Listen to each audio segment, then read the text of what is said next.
그러니까 이란 입장에서 신날만 하지. 뭐 세계대회 연속 우리를 제끼고 조일위를 했으니까.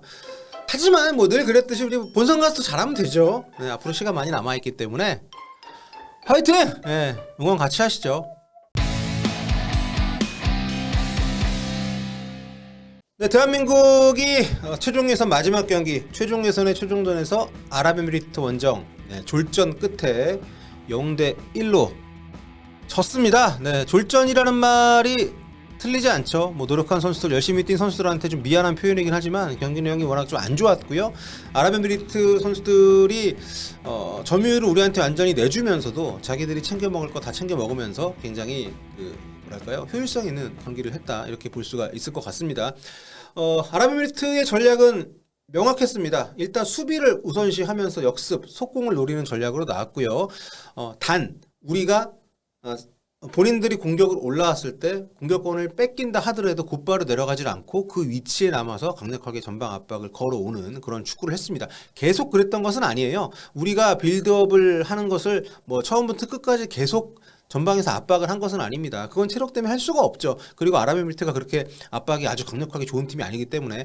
하지만 새롭게 아랍에미리트의 지휘봉을 잡은 아르와 바르나 감독은 선택을 명확히 했습니다. 기본적으로 내려앉아서 두 줄의 블럭을 만들어서 수비를 했지만 자신들이 속공을 하려고 올라왔을 때, 공격을 하려고 올라왔을 때, 그게 끊겼을 때, 이럴 때 거기 남아가지고 정말 우리의 빌드업 시점이 어딘지를 잘 분석을 하고 나와서 그 지점을 강력하게 공략을 했습니다. 첫 번째는 김영권, 김민재 선수가 있는 최종 수비 라인이고요. 그 다음은 정우영 선수가 있는 위치였죠. 이날 상대가 굉장히 수비적으로 많이 신경을 쓰고 나왔기 때문에 우리는 평소와 다르게 정우영 선수가 센터백들 사이에 내려가서 전체를 조망하면서 이렇게 볼을 뿌려주기보다는 좀 더 높은 위치에서 움직여서 센터백들에게 패스를 받아가지고 뿌려주거나 볼을 다루는 그런 시도를 많이 했는데, 그 지점을 적극적으로 아랍에미리트가 공략을 했습니다. 저는 그래서 경기 끝나고 황희찬 선수도 인터뷰 때 얘기를 했습니다만 아랍에미리트 선수들이 굉장히 잘 준비를 하고 나왔다, 이렇게 생각이 됩니다. 왜냐하면 아랍에미리트는 최근 A매치 5경기에서 무려 4경기에서 득점이 없었던 팀입니다. 굉장히 골을 못 넣는 팀이에요. 그렇기 때문에 한 골만 먹어도 자기들이 이길 수 없다라는 것을 알고 나왔다고 저는 생각을 합니다. 그래서 굉장히 수비를 우선시하되 역습에 초점을 맞춘, 또 지금 마부쿠트라고 이 팀의 거의 유일한 득점원이라고 할 수 있는 선수가 최근에 부진하기도 하지만 이날 경고 누적 때문에 나오질 않았거든요. 그 선수가 없는 공백을 다른 스트라이커를 대체로 뽑아가지고 메우는 것이 아니라 평소에 윙어를 보던 브라질에서 귀한 카이우 선수를 그 자리에 놓고 양쪽 측면에 굉장히 스피드가 있고 역습에 최적화된 선수들을 배치를 했어요. 그러면서 결국에는 그게 먹혀가지고 우리가 실점을 했습니다만은 굉장히 플레이를 명확하게 하고 나왔습니다. 근데 우리가 좀 아쉬웠던 것은 이 경기 한정에서 봤을 때 너무 변화를 안 줬던 것 같아요. 이란전에 우리가 사실 포만감을 느끼는 경기를 했습니다. 경기를 리드를 했고 경기를 압도를 했고 또 아주 멋진 골까지 나오면서 이란이라는 정말 대어를 홈에서 모처럼 만에 낚았기 때문에 하지만 그 이후에 사실 이 경기는 목표가 좀 모호한 경기이기도 했습니다. 물론 무패로 끝낸다거나 아니면 조1위 끝낸다거나 이것도 좋은 목표일 수 있는데, 저는 그 목표가 선수들에게 뭔가 체력적인 부담이나 어떤 상대의 그런 내려앉은 수비를 뚫을 수 있을 정도의 뭔가 정신적인 자극이 되지는 못했다고 생각을 합니다. 그래서 우리는 그냥 기본적인 우리가 해오던 대로의 축구를 했을 뿐이고, 상대가 게다가 우리 기동력이 떨어져 있는 상태였고, 하지만 상대는 우리를 잘 분석을 해서 그런 부분에 대응을 해 나갔기 때문에 저는 우리의 패배이기도 하지만 상대의 승리이기도 하다라는 말씀을 드리고 싶습니다. 단순히 말장난이 아니라 그만큼 이번 경기를 통해서 플레이오프에 나가야겠다는 의지가 좀 더 확실하게 충전이 돼 있는 아랍에미리트가 좀 이길 만한 자격이 있었다고 생각을 해요. 물론 우리가 충분히 이길 수 있는 기회가 없었던 것은 아닙니다만 결과적으로 봤을 때는 그렇게 마무리가 됐다고 생각합니다. 자, 그리고 제가 그러니까 벤투호가 사실 굉장히 잘 준비를 해왔고 이번 아시아 최종 예선도 일찌감치 본선행을 확정을 짓고 이란까지 잡았고 다 좋습니다. 다 좋은데 문제는 과연 지금의 이 축구로 우리가 월드컵 본선에 나갔을 때 강팀들을 상대로도 이 축구가 먹힐지에 대해서는 벤투 감독 생각이 있겠죠. 있으시겠지 당연히. 네. 저는 한 단계 다음 단계 축구를 준비를 하고 있고 그 축구를 이제는 이 팀이 입히지 않을까 생각합니다. 왜냐하면 그러지 않고서는 지금의 축구를 가지고 본선에서 과연 성과를 낼 수 있을지 저는 어렵다고 보는 면이 분명 있기 때문에 벤투 감독은 그런 점유율을 좀 높이는 축구를 계속 해왔지만 우리가 강팀들을 상대로 그렇게 하기는 쉽지 않기 때문에 그렇다면 거기에 우리가 카운터로 어떤 연수를 할지 이걸 좀 준비를 해야 된다고 보고요.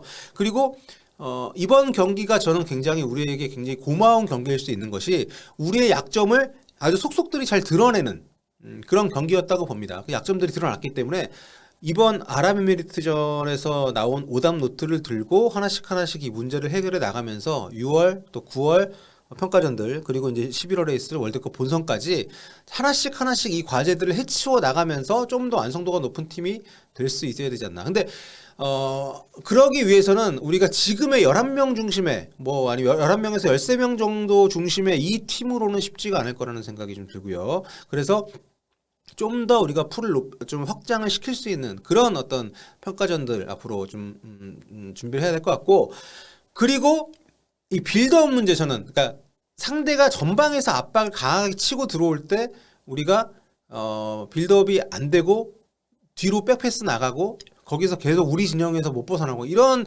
패턴이 반복됐던 경기들이 과거에도 있습니다. 근데 이번 그거를 극복하기 위해서는 그러니까 저는 정우영 선수도 굉장히 좋은 선수고 좋은 경기를 해왔던 선수지만 기성용 선수와의 차이는 분명히 있다고 보거든요.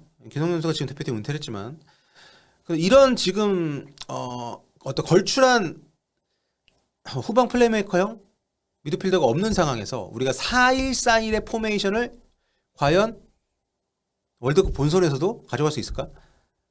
투미드를 둔다고 했을 때 황인범, 뭐 정우영, 뭐 이 조합으로 내려앉혀가지고 할 수도 있겠지만 지금처럼 4-1-4-1로 가진 않을 거라고 봅니다. 근데 그 조합에서 과연 상대가 압박을 걸어올 때 우리가 탈압박을 할 수 있는 방법이 얼마나 있을까? 근데 그 부분을 준비하는 데 있어서 저는 이거 선수 개개인의 이름을 얘기하는 건 조심스럽지만 저는 이강인의 존재가 벤투 감독이 좀 적극적으로 고려를 해야 되지 않나. 대한민국에서 거의 유일하게 유일하다는 표현이 좀 조심스럽습니다. 왜냐면 다른 선수들을 무시하는 것처럼 들릴 수 있기 때문에. 하지만 이강인 선수만이 갖고 있는 그런 특수한 능력이 있습니다. 벤투 감독의 축구에 지금 맞지 않아요. 벤투 감독의 축구는 개인의 어떤 역량을 통해서 벗어나는 것보다는 어떤 서로 이렇게 빌드업을 통해서 차근차근 만들어 나가고 절대 슈팅을 낭비하지 않고 또 무리한 드리블을 하지 않고 뭐 이런 축구이기 때문에. 하지만 이런 팀들을 상대할 때 강하게 전방 압박을 걸어오고 중원에서 우리가 답이 없어서 앞으로 나갈 수가 없을 때 이강인 선수가 갖고 있는 그 역량은 탁월하기 때문에 저는 이강인 선수를 대표팀 엔트리에는 포함을 시켜야 되지 않나. 왜냐하면 이강인 선수는 대체 불가의 캐릭터거든요. 물론 소속팀에서 뭐 꾸준히 뭐 주전은 아니라고 합니다만 그래도 많이 나오고 있고, 또 소속팀에서 아예 배제가 된 선수가 아니라면 감독이 필요하다고 하면 대표팀 불러서 뛰키면 되는 거거든요. 근데 또 그런 과연 대표팀 뽑힐 수 있는 몸 상태냐 아니냐 이거는 좀 차치하고요. 그거는 기본적으로 프로 선수가 자기 몸 만드는 거고 그거에 대한 신뢰까지 없다면 우리가 여기서 뭐 논의할 가치가 없기 때문에. 그래서 저는 이강인 선수를 여러 가지 옵션 중에 하나로 충분히 우리 대표팀에 좀 포함이 좀 돼야 되지 않나. 그런 색깔을 가진 선수가 우리 팀에는 필요하다고 보기 때문에 오늘 경기를 통해서 다시 한번 그런 부분을 확인한 것 같고요. 그리고 또 한 가지, 우리가 역대 월드컵에서 세트피스를 통해서 늘 뭔가를 만들어냈던 팀입니다. 근데 뭐 예선 때도 마찬가지. 근데 지금 우리 대표팀 벤투 같은 경우에는 세트피스의 비중이 뭐 수비나 공격에 있어서 굉장히 좀 아직까지 발전의 여지가 많은 상태라고 생각을 해요. 오늘도 저는 좀 코너킥을 우리가 무려 16개나 했습니다. 코너킥을 16번 차는 경기가 흔치 않아요. 여러분들 축구 많이 보셔서 아시겠지만. 그런데 우리가 그 16차례의 코너킥 중에서 정말 위협적인 상황을 만들어낸 적이 거의 없습니다. 이거는 굉장히 큰 문제라고 생각을 해요. 특히 이날 아랍에미리트가 물론 뭐 키가 전부는 아닙니다. 제공권이나 세트피스에서. 아랍에미리트의 선발 라인업 11명 중에서 필드 플레이어 중에 180이 넘는 선수가 2명밖에 없어요. 그러니까 높이에 있어서 우리가 좀 확실하게 강점을 가져갈 수 있는 상대였다고 보는데 우리가 그런 공중전에서 전혀 뭐 강점을 좀 보이지 못했기 때문에 그런 부분들에 대해서는 충분히, 물론 세트피스라는 거는 시간이 있기 때문에 충분히 우리가 완성도를 높일 수가 있습니다. 얼마든지 월드컵 본선까지.